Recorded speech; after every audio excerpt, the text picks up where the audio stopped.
여호와께서 이와 같이 말씀하시되 가서 토기장의 옹기를 사고 백성의 어른들과 제사장의 어른 몇 사람과 하시드 문 어귀 곁에 있는 흰놈의 아들의 골짜기로 가서 거기에서 내가 내게 이른 말을 선포하여.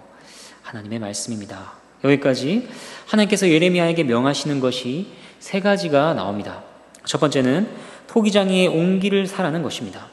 18장 앞에 있는 18장을 보면 토기장의 비유가 나옵니다. 이 비유를 통해서 하나님께서는 토기장이가 자기 의견에 좋은 대로 그릇을 만들듯이 어느 민족을 부수거나 세우는 것이 하나님의 주권에 달린 것임을 전하셨습니다. 그런데 이번에는 비유가 아니라 예레미야가 직접 옹기를 들고 가서 말씀을 선포하게 하십니다. 이제 선포하신 말씀은 18장의 토기장 비유와 관련한 내용일 것입니다. 하지만 더 뚜렷하게 나아간 형태의 말씀이 전해질 것입니다. 그리고 두 번째 명령은 무엇입니까? 백성의 어른들과 제사장의 어른 몇 사람과 함께 흰놈의 아들의 골짜기로 가라고 하십니다. 백성의 어른들과 제사장의 어른들 둘을 구별해서 얘기를 하고 있는데 이것은 정치적, 종교적 지도자들이라고 할 수 있습니다. 왜 그들을 이끌고 갔는가? 백성들의 대표인 그들을 증인들로 세우기 위해서입니다. 그리고 대표들을 불렀지만 이스라엘 백성 전체를 대상으로 하는 것입니다. 그들과 함께 간 흰놈의 아들의 골짜기는 어떤 장소일까요? 나중에 나오겠지만 이곳은 우상에게 자녀를 인신 제물로 바치는 장소였습니다. 그리고 죽은 동물의 사체나 사람의 시체를 버리기도 했고 쓰레기 소각장으로 사용되는 장소였습니다. 항상 불이 타며 연기가 올라오는 피어오르는 그런 곳이었죠. 그래서 나중에 신약 성경에서 흰놈의 골짜기는 개 흰놈, 개 헨나로 불리며 지옥의 예표론적 이미지를 가지는 장소가 됩니다. 하나님께서 여기에서 말씀을 전하시는 이유는 앞으로 보게 될 것입니다. 마지막 세 번째로 명하시는 것은 하나님 말씀을 선포하라 하는 것입니다.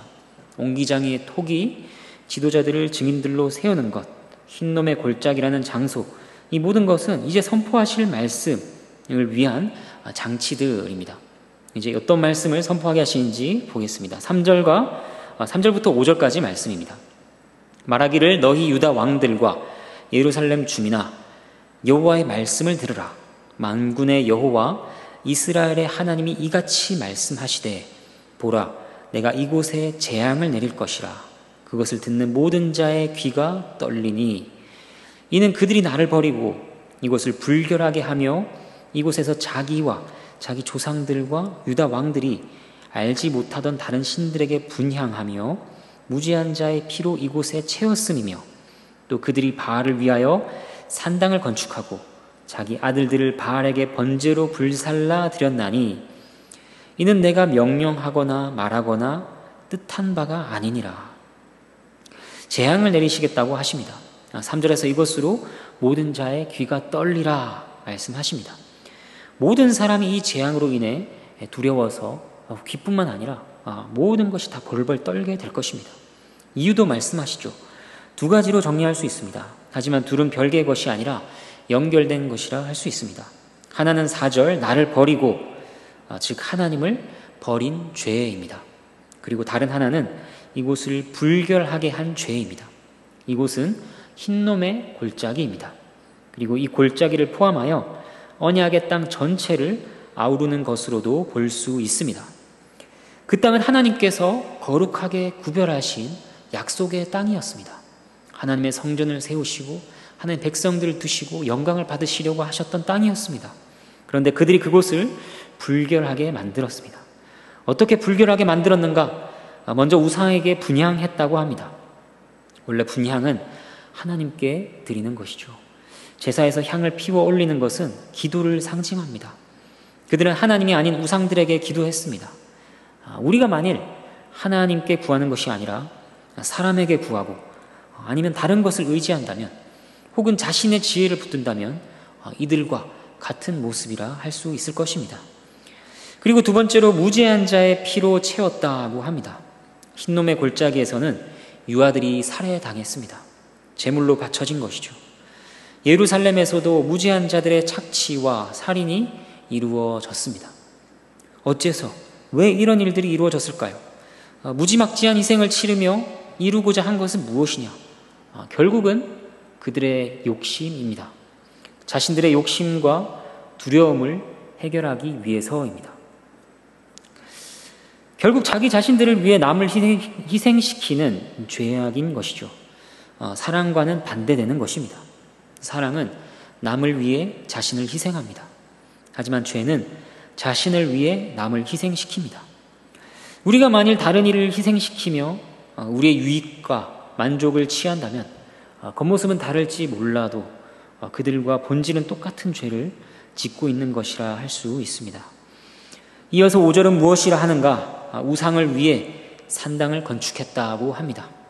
이것은 우상 숭배에 대한 터를 잡고 지속적으로 더욱 깊이 뿌리를 내리겠다는 의지의 표현입니다. 또 그들은 자기 아들들을 바알에게 번제로 불살라 드렸습니다. 단지 무죄한 자의 피를 흘렸다는 것보다 더 구체적인 묘사입니다. 이렇게 4절과 5절은 같은 내용의 반복이며 죄의 심화를 보여줍니다. 분향, 무죄한 자의 피, 산당, 바알에게 아들을 번제로 드림, 이것들은 하나님을 버린 죄악이 사람에 대한 죄악으로 열매를 맺고 뒤섞여 있는 것을 보여줍니다. 이러한 죄악에 대하여서 하나님께서 재앙을 선언하시는 것은 참으로 마땅한 것이었습니다. 이제 6절부터 9절까지 말씀을 보도록 하겠습니다.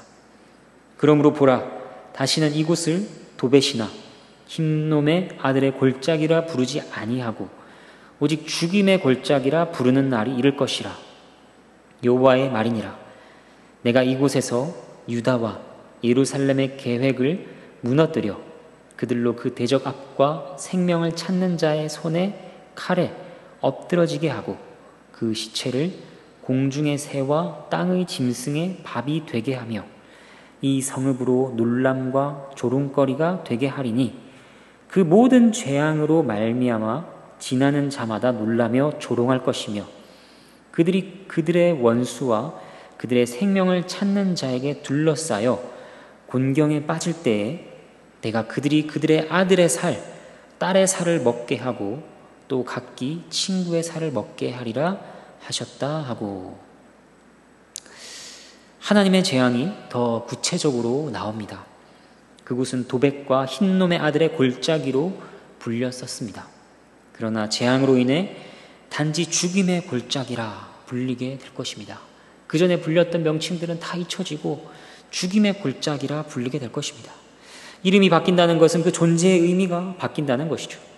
사람을 죽이고 쓰레기를 태우던 장소가 그들이 죽고 태워지는 장소로 바뀌게 될 것입니다. 그리고 7절, 그들은 평안에 대해 계획했었습니다. 선지자를 죽이려고 계략을 세우기도 했었습니다. 하지만 그러한 계획들은 수포로 돌아가고 오히려 칼에 죽임을 당할 것입니다. 그 비참함이 어떤 것인지 쭉 열거되고 있죠. 시체가 공중의 새와 땅의 짐승의 밥이 된다고 하십니다. 제대로 무덤에 매장도 당하지 못합니다. 비참하고 수치스러운 죽음이죠. 매장해줄 가족도 여유도 없는 상황이 될 것입니다. 또 8절, 놀람과 조롱의 대상이 되게 하신다고 합니다. 9절에서는 배가 고파 자녀를 잡아먹는 일이 있을 것이라고 하십니다. 얼마나 비참한 상황입니까? 이 재앙은 단지 상징이 아닙니다.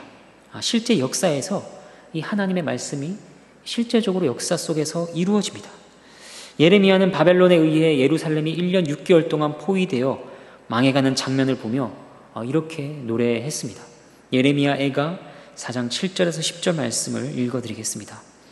전에는 존귀한 자들의 윤택함이 청옥 같더니 이제는 그들의 얼굴이 숲보다 검고 그들의 가죽이 뼈들에 붙어 막대기같이 말랐으니 어느 거리에서든지 알아볼 사람이 없도다. 칼에 죽은 자들이 줄여 죽은 자들보다 나음은 토지 소산이 끊어짐으로 그들은 점점 쇠약하여 가미로다. 자비로운 부녀들이 자기들의 손으로 자기들의 자녀들을 삶아 먹었도다. 예레미야는 그 땅에서 이루어지는 비참한 상황들을 이렇게 노래했습니다. 또 어느 역사가 역시 당시의 정황을 이렇게 기록했습니다. 어떻게 기록했느냐? 어머니들이 잔인한 방법으로 어린아이를 살해했다. 식구들은 서로 매복한 상태로 기다렸다가 무엇이든 먹을 것만 있으면 움켜잡았다. 이렇게 그때 당시의 정황을 보고하고 있습니다. 우리가 성경에서 계속 확인하게 되는 것은 하나님의 말씀이 참되다는 것입니다. 하나님께서는 단지 실제보다 부풀려서 협박하시는 분이 아닙니다. 그 말씀 중 어느 것 하나 땅에 떨어지는 법이 없습니다. 이제 10절부터 13절까지 말씀을 보도록 하겠습니다. 너는 함께 가는 자의 목전에서 그 온기를 깨뜨리고 그들에게 이르기를 만군의 여호와께서 이와 같이 말씀하시되 사람이 토기장이의 그릇을 한 번 깨뜨리면 다시 완전하게 할 수 없나니 이와 같이 내가 이 백성과 이 성읍을 무너뜨리리니 도벳에 매장할 자리가 없을 만큼 매장하리라. 여호와의 말씀이니라. 내가 이곳과 그 가운데 주민에게 이같이 행하여 이 성읍으로 도벳 같게 할 것이라. 예루살렘 집들과 유다 왕들의 집들이 그 집 위에서 하늘의 만상에 분향하고 다른 신들에게 전제를 부음으로 더러워졌은즉 도벳 땅처럼 되리라 하셨다라 하시니. 하나님의 말씀입니다. 도벳과 같이 되리라, 도벳과 같이 되리라, 도벳과 같이 되리라, 그렇게 선언하십니다. 여기에서 하나님께서 토기장의 온기를 사라고 하신 목적이 나오죠. 그들이 보은 앞에서 깨뜨리기 위해서였습니다.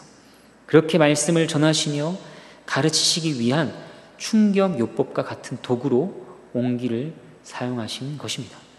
내용은 동일합니다. 깨진 그릇과 같이 내가 이 성읍을 무너뜨리리라. 그들의 죄악으로 말미암아 예루살렘 성읍 전체가 끔찍한 땅 도벳 같게 하리라 말씀하십니다. 이제 말씀을 정리하며 적용과 교훈을 살피도록 하겠습니다. 하나님께서는 백성의 어른들을 데리고 흰놈의 골짜기로 가셨습니다. 그 장소 자체가 하나님께 대한 그들의 죄악에 대한 분명한 증거였습니다. 그리고 그 장소에서의 죄악이 고스란히 그들의 머리로 돌아가는 것을, 그러한 재앙을 선언하셨습니다. 그 재앙은 지극히 공의로운 것이었습니다. 온기를 깨뜨리시는 것을 보여주시면서까지 재앙에 대한 경고가 그들에게 각인되게 하셨습니다. 이러한 내용들을 통해 우리가 교훈받을 것은 무엇일까요? 먼저는 죄에 대한 대가가 참으로 끔찍하다는 것입니다. 하나님께서는 죄에 대해 반드시 심판하십니다. 하나님께서는 이것을 우리에게 각인시키십니다. 약 600년이 지난 하나님께서는 다시 한번 온기를 깨뜨리십니다. 그 온기는 바로 그의 아들 예수 그리스도셨습니다. 해골이라는 언덕에서 하나님께서는 그의 아들을 십자가에서 깨뜨리십니다. 철저하게 짓밟으시고 가루가 되게 하셨습니다. 여러분, 십자가는 결코 아름다운 것이 아닙니다. 그 안에 담긴 내용으로 인해 아름답다 할 수 있습니다. 그러나 그 자체가 의미하는 것은 저주와 심판입니다. 신명기 21장 23절 말씀, 나무에 달린 자는 하나님께 저주를 받았음이니라. 하나님의 저주를 받았다 하는 것을 보여주는 것이 십자가입니다. 그러니까 이스라엘 백성들이 깨진 온기를 보며 죄에 대한 재앙을 생각해야 하는 것처럼 우리가 십자가를 보며 생각할 것은 무엇이냐? 죄의 결과가 얼마나 끔찍한 것인가? 하나님을 떠난 자들이 받는 고통은 얼마나 두려운 것인가 하는 것입니다. 참으로 우리 주 예수 그리스도께서는 십자가에서 지옥의 고통을 겪으셨습니다. 그것은 역사 속에서 가장 분명하게 드러난 지옥의 현장이라 할 수 있습니다. 버림받고 조롱받으며 줄이고 목마르며 숨조차 쉬기 힘든 하나님께 버림받음의 고통을 겪는 그런 곳이었습니다. 하지만 다른 한편으로 그것은 우리의 유일한 소망이기도 하죠. 십자가는 죄의 결과가 얼마나 끔찍한지, 그 대가가 얼마나 큰 것인지를 알려주지만 그것에서 그치기만 하는 것이 아닙니다. 십자가는 죄에 대한 심판의 모습인 동시에 우리를 대신하여 치르신 속량이기 때문입니다. 갈라디아서 3장 13절 말씀, 그리스도께서 우리를 위하여 저주를 받은 바 되사 율법의 저주에서 우리를 속량하셨으니 기록된 바 나무에 달린 자마다 저주 아래 있는 자라 하였습니다. 우리는 모든 우리의 마음과 우리의 생활과 삶은 이방 신들에게 분향한 자들이라는 것을 증언해 줍니다. 우리를 위해 다른 이들을 희생시키는 죄인들이라는 것을 알려줍니다. 그런 우리에게 재앙과 저주가 쏟아지는 것은 마땅한 일입니다. 하지만 쏟아질 모든 재앙과 저주를 그가 대신 받으셨으니 그러므로 우리가 용서를 받고 나음을 받는 것입니다. 여러분, 우리는 모두 질그릇과 같습니다. 연약합니다. 넘어지지 않을 의를 지닌 것처럼 뽐낼 것이 없습니다. 흔들리지 않는 행복을 지닌 것처럼 자랑할 이유도 없습니다. 오직 그리스도 안에서만 우리를 대신하여 저주와 심판을 받으심으로 죄값을 치르신 그분 안에서만 견고한 소망과 생명과 복이 약속되는 것입니다. 항상 그리스도를 피난처로 삼아 그 안에서 안식하는 우리 모두가 되기를 바랍니다. 그를 떠난 모든 자에게는 부서지는 옹기와 같은 십자가에서의 죽음과 같은 저주와 재앙과 파멸만 남아있을 뿐입니다. 우리가 오늘 들은 말씀을 생각하며 함께 기도하겠습니다.